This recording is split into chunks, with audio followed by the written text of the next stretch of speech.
ہم نبی اکرم صلی اللہ علیہ وآلہ وسلم کے ساتھ نکلے۔ ہم نوجوان تھے، ہمارے پاس شادی وغیرہ امور میں سے کسی چیز کی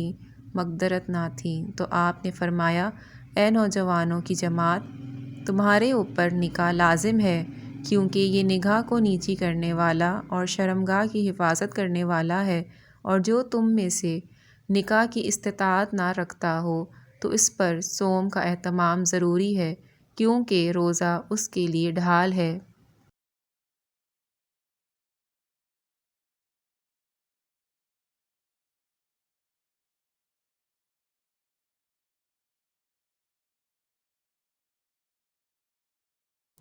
رسول اللہ صلی اللہ علیہ وآلہ وسلم نے فرمایا، جب تمہیں کوئی ایسا شخص شادی کا پیغام دے جس کی دینداری اور اخلاق سے تمہیں اطمینان ہو تو اس سے شادی کر دو۔ اگر ایسا نہیں کرو گے تو زمین میں فتنہ اور فساد عظیم برپا ہوگا۔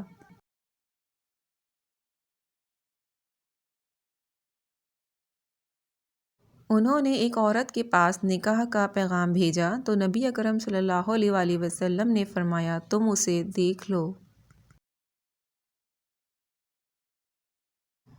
رسول اللہ صلی اللہ علیہ وآلہ وسلم نے فرمایا، حرام اور حلال نکاح کے درمیان فرق صرف دف بجانے اور اعلان کرنے کا ہے۔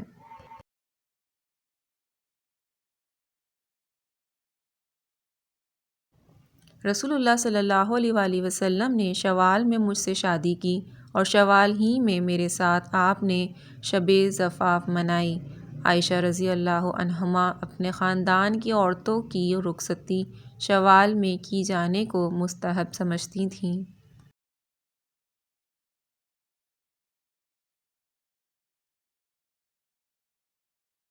رسول اللہ صلی اللہ علیہ وآلہ وسلم نے عبد الرحمن بن عوف کے جسم پر زردی کا نشان دیکھا تو پوچھا، یہ کیا ہے؟ انہوں نے عرض کیا، میں نے ایک عورت سے کھجور کی ایک گٹھلی سونے کے عوض شادی کر لی ہے۔ آپ نے فرمایا، اللہ تمہیں برکت عطا کرے، ولیمہ کرو، خواہ ایک ہی بکری کا ہو۔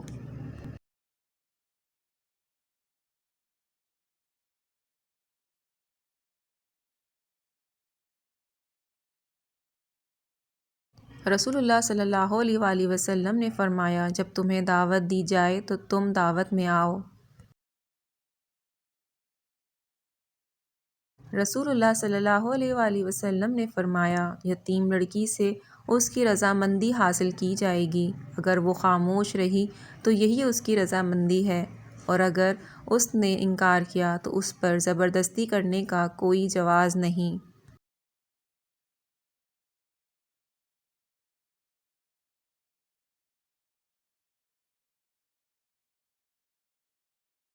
رسول اللہ صلی اللہ علیہ وآلہ وسلم نے فرمایا، تین لوگ ہیں جنہیں دوہرا اجر دیا جاتا ہے، ایک وہ بندہ جو اللہ کا حق ادا کرے اور اپنے مالک کا حق بھی، اسے دوہرا اجر دیا جاتا ہے، اور دوسرا وہ شخص جس کی ملکیت میں کوئی خوبصورت لونڈی ہو، وہ اس کی تربیت کرے اور اچھی تربیت کرے، پھر اسے آزاد کر دے،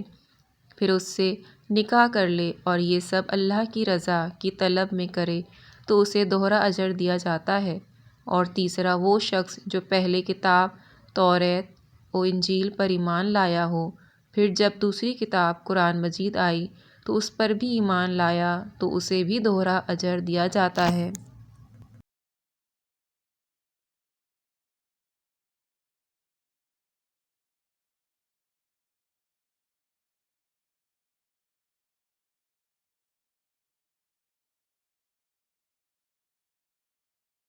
رسول اللہ صلی اللہ علیہ وآلہ وسلم نے حلالہ کرنے والے اور کرانے والے دونوں پر لعنت بھیجی ہے۔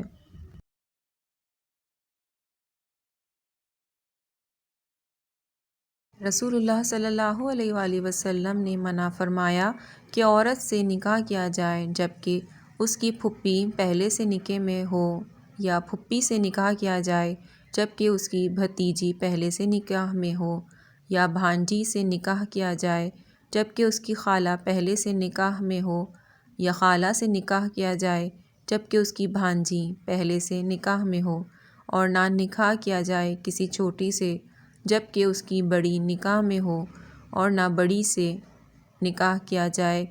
جبکہ چھوٹی نکاح میں ہو۔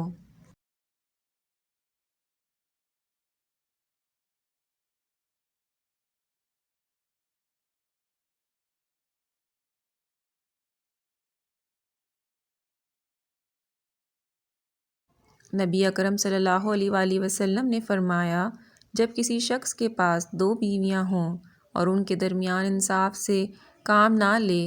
تو وہ قیامت کے دن اس حال میں آئے گا کہ اس کا ایک پہلو جھکا ہوا ہوگا۔